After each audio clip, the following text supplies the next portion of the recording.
మనలోని 3 గుణాలను అన్నింటినీ కూడా సప్తమాతృగా దేవతలతోటి అందరినీ ఆవాహన చేసుకొని వైష్ణవ దేవతలు, షడాంగ దేవతలు, అష్టభైరవులు అందరినీ కూడా అగ్ని యందు ఆవాహనం చేసుకొని వారందరికీ కూడా విశేషంగా శ్రీ కుర్తాల పీఠాధీశ్వరుడు సిద్ధేశ్వరానంద భారతి మహాస్వామి వారు మన గురువు గారు. ఆయన చెప్పినటువంటి హోమ విధానంలో ప్రతి ఒక్క ప్రదేవతకి కూడా బీజమంత్రం ఉంటుంది. ఆ బీజమంత్రంలోనే ఆయా దేవత నివసించి ఉంటారు. అందుకని చెప్పేసి ఆ అష్టాంగ భైరవులని రామస చిక్వ హోమాలు అన్నీ కూడా చేయడం జరిగింది. తర్వాత ప్రధానంగా దేవతా ప్రీత్యర్థం చేసిన తర్వాతే కామ్యద్రవ్యాలు అంటే విప్ప పువ్వు, తెల్ల ఆవాలు, తెల్ల నువ్వులు, పసుపు కొమ్ములు, ఎండుమిరపకాయలు ఇవన్నీ కూడా మన కామ్యం కోసం నెరవేర్చుకునేటువంటి హవనం చేసే ద్రవ్యాలు. ఇవన్నీ కూడా ముందుగా దేవతా ప్రీత్యర్థం చేసిన తర్వాత కామ్య ద్రవ్యాలతో హోమం చేయమని చెప్పి లెక్క విధానం. చక్కగా ఇప్పుడు ప్రధానంగా ఉచ్చిష్ట గణపతి, నారాయణి ప్రత్యంగిర, వారాహి, స్వర్ణాకృష్ణ భైరవం 4 దేవతల హోమం ఇప్పుడు జరుగుతుంది. తర్వాత 8:30 మిమ్మల్ని వదిలేస్తాం. మళ్ళీ 11 మిమ్మల్ని టచ్ చేస్తాం. అప్పుడు విశేషంగా మరలా ఉచ్చిష్ట గణపతి. ఎందుకంటే మనం దక్షిణాచార విధానంగా చెప్పుకుంటే శ్రీ మహాగణపతి, లక్ష్మీ గణపతి, హేరమ్మ గణపతి అని చెప్పి చెప్తాము. మొత్తం గణపతులు మనకి 33 గణపతులు. ప్రధానంగా 33వ గణపతి అయినటువంటి ఉచ్చిష్ట గణపతి దశమహావిద్యలకి ఆది గణపతిగా చెప్పబడింది వామాచార కౌలాచార విధానంలో. మొత్తం మనకి పూజా విధానాలు 3 ఆచారాల్లో చెప్పబడింది. దక్షిణాచారం, వామాచారం, కౌలాచారం. దక్షిణాచారంలో దేవతని స్తోత్ర రూపేణ ఆరాధన చేస్తూ ఉంటారు. అక్కడ కూడా కొన్ని మూలమంత్రాలు ఉంటాయి. అదంతా కూడా బ్రాహ్మణులు చేసే పద్ధతి. వామాచార కౌలాచార పద్ధతులు ఏవైతే ఉంటాయో అవన్నీ కూడా మనసును లగ్నం చేసి చేసేటువంటి ప్రయోగ విధానాలు. ఇవన్నీ కూడా వామాచారం అంటే ఎడమ చేతితో పూజ చేయడం అని. అంటే ఎప్పుడైతే కలియుగంలో మన సమస్యలు అతి తీవ్రంగా ఉంటాయో అప్పుడే వామాచార కౌలాచార ప్రక్రియల విధానంలో భగవతారాధన చేసుకుంటే తొందరగా బయటపడతామని పురాణం చెప్పబడింది.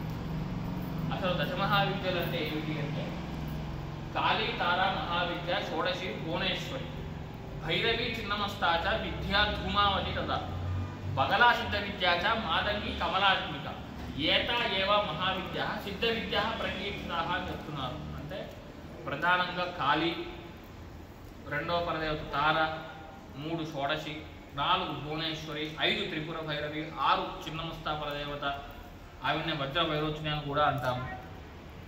7వ పరదేవత ధూమావతి, 8వ పరదేవత భగళాముఖి, 9వ పరదేవత రాజమాతంగి, రాజశ్యామల, ఈవిడ్ని సుముఖిదేవి అంటారు. ఉచ్చిష్ట చాండాలని కూడా ఈవిడ్నే అంటారు.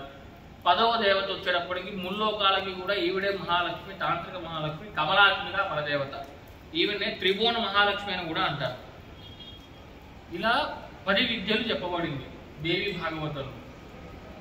ఈ 10 విద్యలు కూడా సాక్షాత్తు సతీదేవి అయ్యవారికి చూపించినటువంటి 10 రూపాలు. 10 దిక్కుల్లో నుంచి అమ్మవారు ఆవిర్భావం చెందింది. అందుకనే ఈ ఒక్కొక్క విద్యని ఒక్కొక్క మహావిద్య అని అంటారు.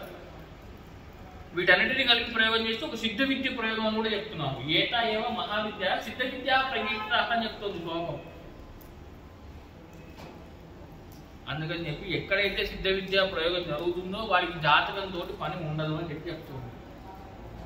జాతకంలో ఎటువంటి గ్రహం అయినా సరే నీచ స్థితిలో ఉంటే ఉచ్చ స్థితిలోకి రావాల్సిందే. దశమహావిద్యల్లో 10 దేవతలకి 9 నవగ్రహాలు అంగదేవతలుగా పనిచేస్తారు.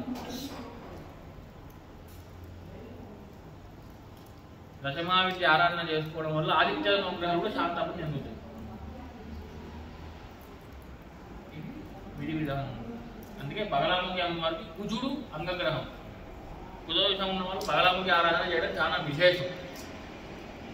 ఇది దశమహావిద్య యొక్క అసలు ఆవిర్భావం. ఇదంతా కూడా ఎక్కడి నుంచి వచ్చాయి ఇవన్నీ చెప్పడం.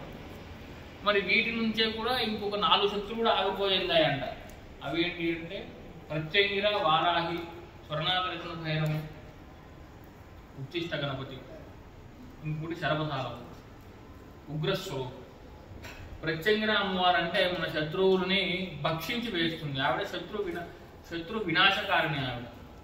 ఆవిడ ఈ ఇష్టద్రవ్యం ఏమిటి అంటే మిరపకాయలు. మిరపకాయలతోటి హోమం చేసినప్పుడు ఆ గింజ ఎలాగైతే కాలుతుందో మనం ఎవరి పేరైనా చెప్పి ద్రవ్యం సమర్పణ చేస్తే వారు కూడా అలానే అమ్మవారి యొక్క అగ్ని జ్వాల ముఖంతో ఉంటుంది ప్రత్యేకరాము. ఆవిడ ముఖంలో ఏకమైపోతారు. వారాహి అమ్మవారు నెక్స్ట్ బృహత్ వారాహి. మొత్తం మనకి 10 వారాహి అవతారాలు చెప్పబడ్డాయి. బృహత్ వారాహి, ఉన్మత్త వారాహి, స్వప్న వారాహి, కిరాత వారాహి ఇలా చెప్పబడ్డాయి. వారాహి అమ్మవారిలో ప్రధానంగా చెప్పబడినటువంటి పరదేవత బృహత్ వారాహి పరదేవత. ఈవిడనే భూ సంబంధిత దేవత అని కూడా అంటాము. అందుకే మనకి మంగళవారం భూమి కుమారం అని అంటాము. ఇలా బృహత్ వారాహి పరదేవత.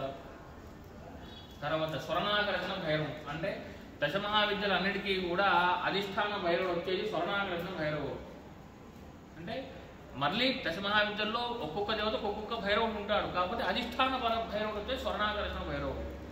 ఈయన ఆరాధన వల్ల 2 విధాలైనటువంటి కామ్యాలు తొందరగా నెరవేరుతాయి. ఒకటి స్వర్ణపూరితమైనటువంటి దేహం ఇస్తాడు ఆయన, అలానే స్వర్ణం కూడా ఇస్తాడు ఆయన. స్వర్ణ ఆకర్షణ భైరవం అని చెప్తున్నాం కదా పేరులోనే. ఈయన ఆకాశ భైరవుడిగా కూడా చెప్పబడుతుంది. అంటే సకల కాలంలో కూడా ఆకాశంతో మమేకమయ్యి దేవతలందరినీ కూడా ప్రసన్నం చేసేటువంటి భైరవుడు స్వర్ణాకర్షణ భైరవుడు. ఇలా ఈ యొక్క హవనాలను కూడా చేయడం జరుగుతుందండి. ఆ గుమ్మడికాయ అక్కడే పెట్టేసి చక్కగా మీరు ఆ చాటలో మిరపకాయలను చక్కగా వేసుకొని చేతిలో పడుతుంది. ప్రధాన ప్రత్యంగర హవనం చేసుకుంటుంది.